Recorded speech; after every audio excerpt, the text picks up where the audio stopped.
open up the DSTV Now app on your smartphone. Well, thanks for staying with us. The month of October has been marked as the Breast Cancer Awareness Month to create and increase attention and support for the sensitization of the disease. According to BRECAN, there are about 1.38 million cases and 458,000 deaths from breast cancer every year.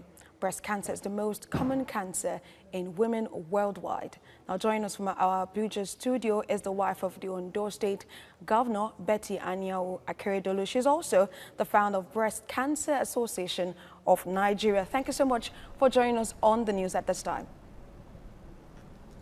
Thank you.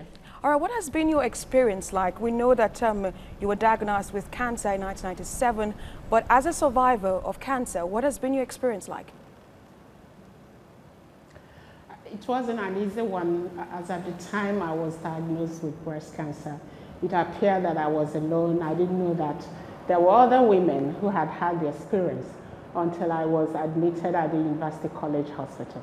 And quite a number of women there had breast cancer at terrible stages of the disease.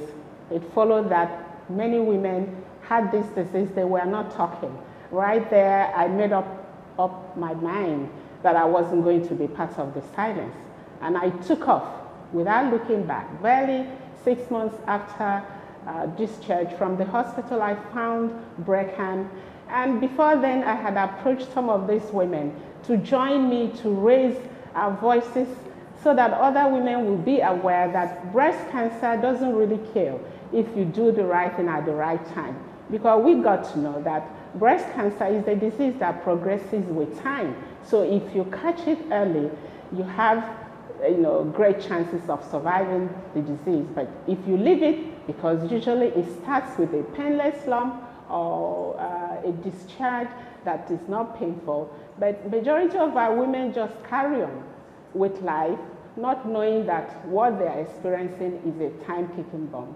So you leave the breast cancer, it progresses with time, second stage, third stage, fourth stage. Sadly, many of our women present at these late stages with fungating breasts. Some of them are even bedridden. So it was time for us to raise our voices. Like I said, unfortunately, these women that I met in the hospital, they were not ready to face the public, to tell them that I passed through this disease, I survived. You can learn from my experience. Some said their husbands will not allow them. Some will say, I have daughters. People might not come for my daughters for marriage. I have 2 daughters, and today they are all married. We can always use the experience to touch the lives of others, and that was the reason why I started BRECAN. But luckily, I might say, although... But how effective has this awareness campaign been to help women in fighting against breast cancer? Yeah, like I said, at the very beginning, people didn't want to identify with this disease. Immediately they hear the word breast cancer, they run away. The attitude of our people, they thought that you can only be involved in the crusade if you're a survivor, but that's not the case. Once you're concerned about the cause, whether you're a victim, whether you're a survivor, or a well-bodied woman, and even men, you can be part of a cause that you believe in. Like I said, it was really tough at the beginning, but gradually, today we can proudly say that BRECAN has presence in about 7 states of the Federation. That's a beautiful progression. We are really excited about it. But let's look at how aware Nigerians are of this disease. But some persons will even talk about the fund to actually go through the chemotherapy. What would you say? How aware are Nigerians about the disease? Well, things are really improving, but not at the rate I would have loved it to. BRECAN came into being like 22 years ago. We're moving like a snail anyway, but the important thing is that we are moving, there's progression. By the time BRECAN was launched, not a single person that passed through that experience or had that experience had the gut to join the association. where women joined the association, and some of them along the way, there was this, burnt-out syndrome. They were tired. If I'm not a survivor, what am I doing here? Today, the story is different. Women are increasingly becoming aware because we have been very consistent.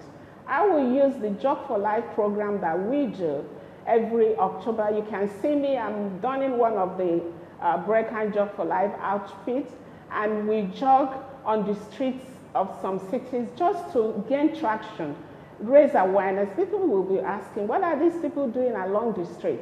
It's a way of drawing the attention of Nigerians. And by so doing, we talk about what it entails to pass through this disease. It's all left to our women to listen. Nigerian women should listen. More often than not, they don't listen.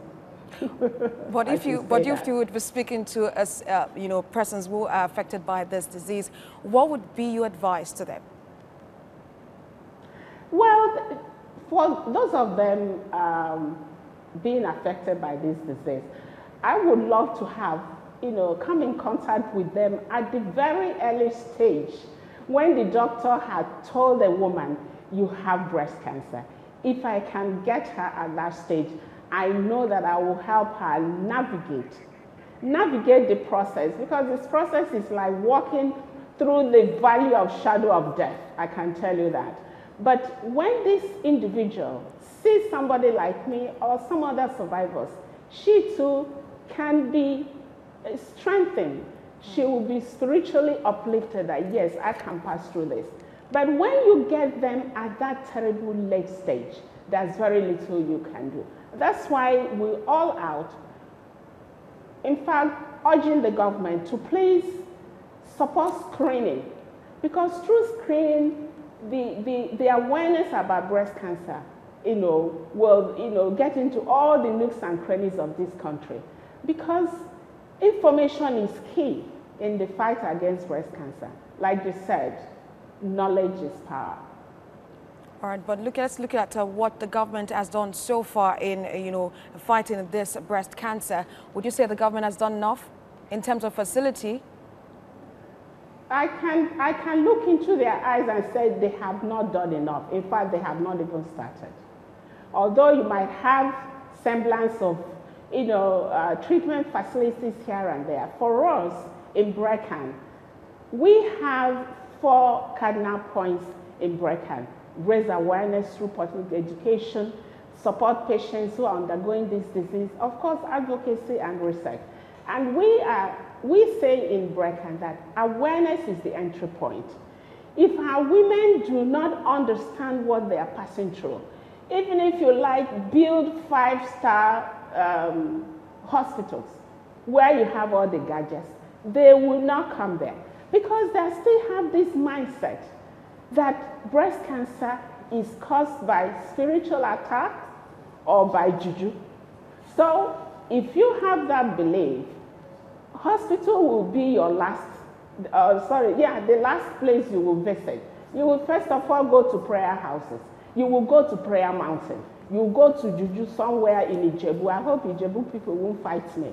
But anyway, that is what happens right now. You will think that after 22 years, we will see a decline in late presentation of breast cancer. The 3rd and 4th stages I talked about, women coming to hospital with fungating breast. By now we should have seen a decline, but that's not the case. It's still pervasive, which means the information is not getting to where they should get. Secondly, information or awareness needs money. And this is where we are calling on government to invest. Invest in information, invest in knowledge. Once a woman knows what to do, she will be empowered to make that informed decision. When somebody tells her to go to prayer mountain, she will say, no, I'm going to hospital. I'm afraid we might have to leave it there. Betty Anyanwu Akeredolu, the wife of Ondo State Governor, thank you so much for giving us your thoughts on this.